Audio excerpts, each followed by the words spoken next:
दोस्तों बहुत बहुत स्वागत है आप सभी का एक बार फिर से। जी हाँ दोस्तों, आज पूरे दिन की कई महत्वपूर्ण और बड़ी खबरें निकलकर सामने आ रही हैं। जानेंगे सभी खबरों को विस्तार से। तो दोस्तों खबरों में आगे बढ़ने से पहले वीडियो को एक प्यार भरा लाइक जरूर कर दें और ताजा खबरों को जानने के लिए चैनल को सब्सक्राइब भी जरूर कर लें। तो देखते हैं पहली बड़ी खबर क्या निकल कर आ रही है। अगली बड़ी खबर निकल कर आ रही है जिसमें बीकेयू नेता राकेश टिकैत का ऐलान। कहा अब 4 लाख नहीं 40 लाख ट्रैक्टरों की रैली निकाली जाएगी। जी हाँ, आपको बता दें कि गणतंत्र दिवस यानी 26 जनवरी को किसानों की ट्रैक्टर परेड के दौरान दिल्ली में हुई हिंसा के बाद अब किसान नेता राकेश टिकैत ने एक और ट्रैक्टर रैली का ऐलान किया है। भारतीय किसान यूनियन बीकेयू के नेता राकेश टिकैत ने मंगलवार को कहा कि किसानों का आंदोलन आगे भी जारी रहेगा और देश के बाकी हिस्से में भी ऐसे ही आंदोलन का खड़ा किया जाएगा। हरियाणा के कुरुक्षेत्र जिले के पिहोवा में एक किसान महापंचायत को संबोधित करते हुए किसान नेता ने यह बयान दिया।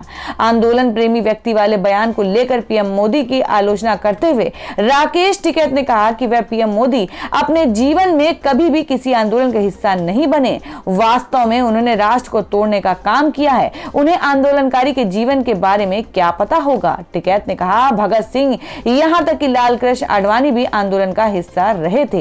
राकेश टिकैत ने आगे कहा किसान आंदोलन इस साल 2 अक्टूबर तक जारी रहेगा। बीकेयू नेता के मुताबिक इसके बाद भी आंदोलन खत्म नहीं होगा। किसान विरोध प्रदर्शन स्थलों पर लौटेंगे। ये पूछने पर कि वे हरियाणा में महापंचायतों को संबोधित क्यों कर रहे हैं, किसान नेता राकेश टिकैत ने सवाल पूछते हुए कहा क्या हरियाणा में महापंचायत आयोजित करना प्रतिबंधित है। आपको बता दें कि इससे पहले बीते रविवार राकेश टिकैत ने राजस्थान के भिवानी जिले में एक किसान महापंचायत में एक उग्र भाषण दिया। टिकैत ने इस महीने की शुरुआत में हरियाणा के जिंद जिले में किसानों की एक बड़ी सभा को संबोधित किया। तो दोस्तों लगातार किसानों के चल रहे आंदोलन को लेकर आप लोगों की क्या राय है, आप अपनी राय कमेंट बॉक्स में जरूर दें।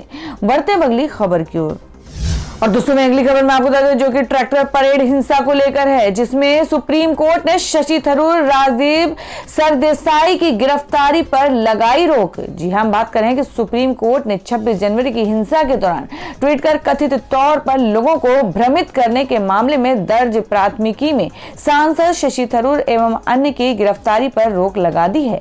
हिंसा के दौरान एक प्रदर्शनकारी की मौत पर ट्वीट करने के मामले में कांग्रेस नेता शशि थरूर और वरिष्ठ पत्रकार राजीव सरदेसाई के खिलाफ एफआईआर दर्ज की गई थी। उन्होंने सुप्रीम कोर्ट का दरवाजा खटखटाया था। सीजेआई एसए बोबडे की अध्यक्षता वाली पीठ ने थरूर, सरदेसाई और पत्रकार मृणाल पांडे, जफर आगा, परेश नाथ, विनोद के जोश और अनंतनाथ की याचिका पर केंद्र व अन्य को नोटिस जारी कर उनका जवाब मांगा है। पीठ ने जब कहा कि वह इस मामले में नोटिस जारी कर रही है तो थरूर की तरफ से पेश हुए वरिष्ठ अधिवक्ता कपिल सिब्बल ने कहा कि तब तक याचिकाकर्ताओं के खिलाफ कोई दंडात्मक कार्रवाई न किए जाने का आदेश दिया जाए।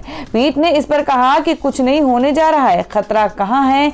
बेंच में सीजेआई के अलावा न्यायमूर्ति एएस बोपन्ना और न्यायमूर्ति वी रास सुब्रमण्यम भी शामिल हैं। पीठ ने कहा कि हम 2 हफ्ते बाद आपको सुनेंगे और इस बीच गिरफ्तारी पर रोक रहेगी। दिल्ली पुलिस ने 30 जनवरी को थरूर, सरदेसाई और अन्य के खिलाफ मामला दर्ज किया था। इससे पहले थरूर और 6 पत्रकारों के खिलाफ नोएडा पुलिस ने कथित राजद्रोह समेत विभिन्न धाराओं में मुकदमा दर्ज किया था। और दोस्तों मैं अगली बड़ी खबर में आपको बता दें जिसमें राज्यसभा में बोले रामदास अठावले। कहा गुलाम नबी जी अगर कांग्रेस आपको सदन में नहीं लाएगी तो हम तैयार हैं। जी हां, आपको बता दें कि जम्मू कश्मीर के 4 राज्यसभा सांसदों का कार्यकाल खत्म हो रहा है।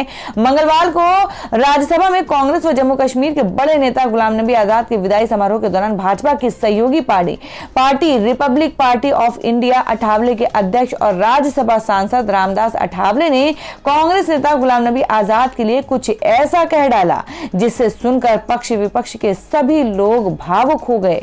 दरअसल राज्यसभा में मंगलवार को कांग्रेस सांसद गुलाम नबी आजाद का विदाई समारोह चल रहा था, जिसमें रामदास अठावले ने कहा गुलाम नबी आजाद जी आपको इस सदन में फिर से वापस आना चाहिए। यदि कांग्रेस आपको वापस नहीं लाती तो हम आपको वापस लाने के लिए तैयार हैं। उनकी इस बात को सुनकर सदन में बैठे सभी लोग भावुक हो गए। वहीं गुलाम नबी आजाद के विदाई समारोह में प्रधानमंत्री नरेंद्र मोदी भी कांग्रेस नेता की जमकर तारीफ की। तो दोस्तों, खबरों में आगे बढ़ने से पहले जान लेते हैं आज के माइंड क्विज के सवाल को। आज का सवाल है, आपको बताना है कि हरियाणा के मुख्यमंत्री का क्या नाम है।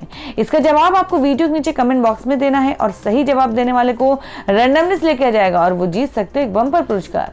तो बढ़ते अगली खबर की ओर।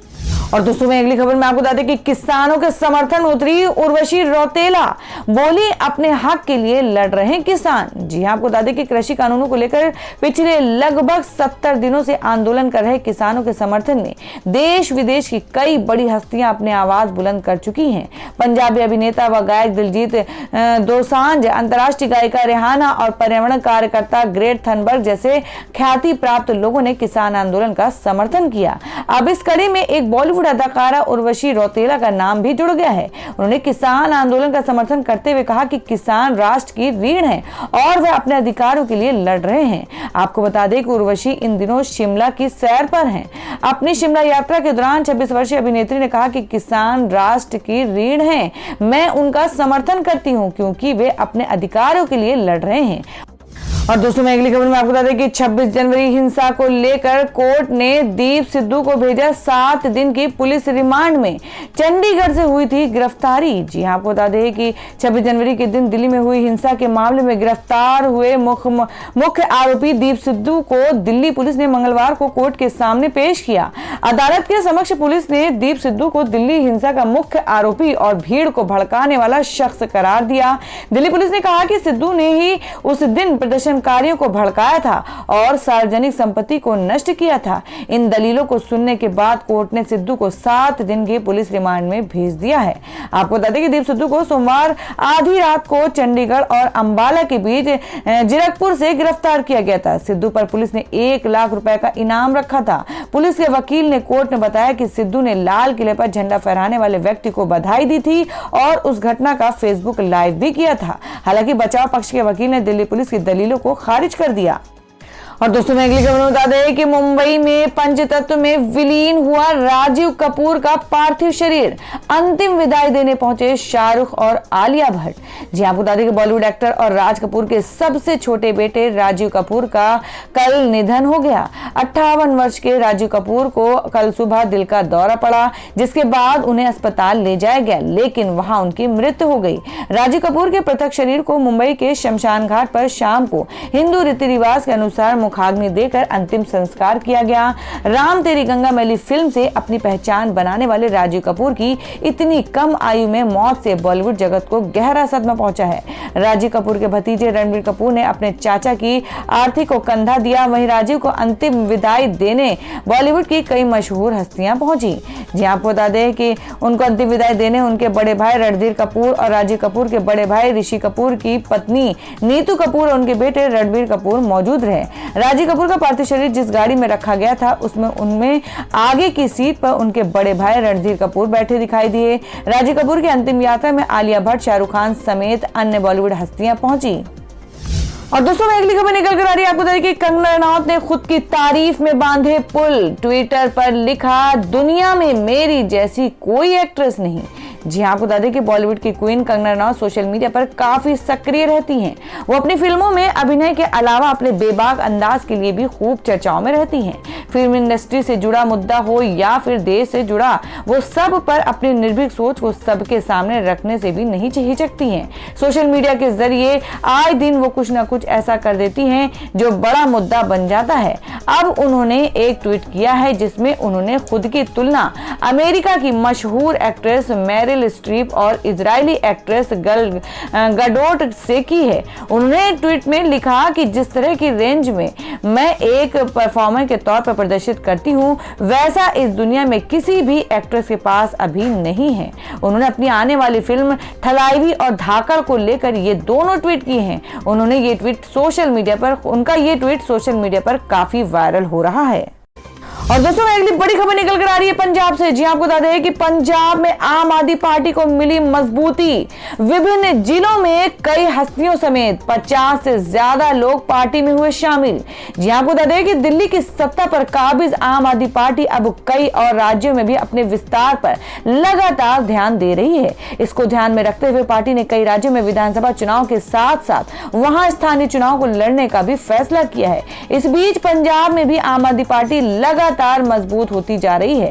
सोमवार को पंजाब के अलग अलग जिलों में विभिन्न क्षेत्रों में काम करने वाले लोगों ने आम आदमी पार्टी ज्वाइन की। आम आदमी पार्टी के पंजाब प्रभारी और दिल्ली के विधायक जरनैल सिंह और राज्य महासचिव हरचंद सिंह बरसात की मौजूदगी में कई नेता ने पार्टी की सदस्यता ली।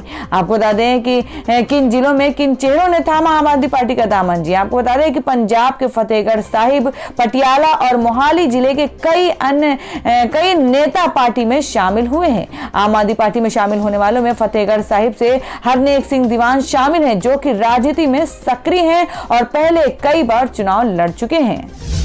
और दोस्तों में अगली खबर आ रही है गुजरात से, जिसमें ओवैसी ने कहा कि गुजरात में AIMIM नहीं, कांग्रेस है बीजेपी की बी टीम। चुनावी ताल ठोकते हुए बोले।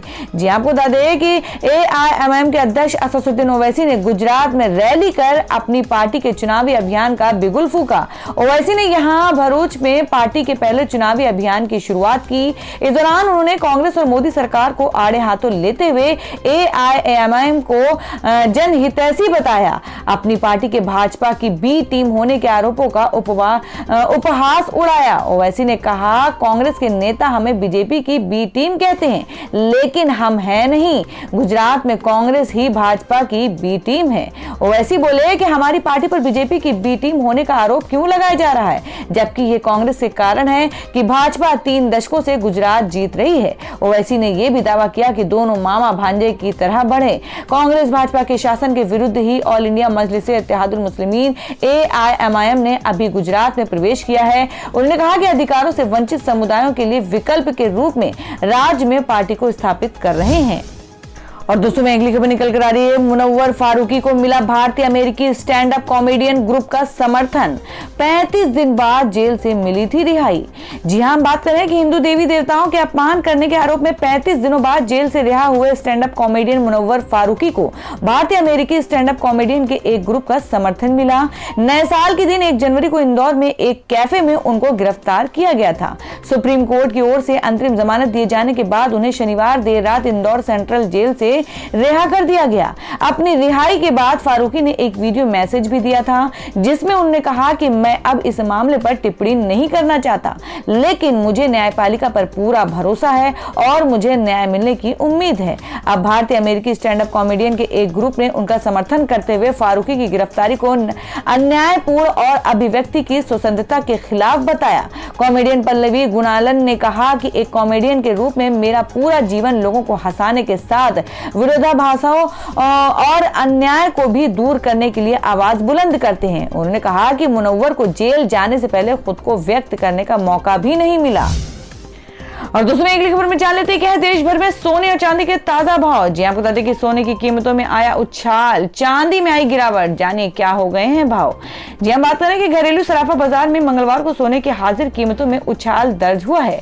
HDFC सिक्योरिटीज के अनुसार राष्ट्रीय राजधानी दिल्ली में मंगलवार को सोने के भाव में 495 रुपए की तेजी दर्ज की गई है और इस उछाल से सोने का भाव 47,559 रुपए प्रति 10 ग्राम हो गया है।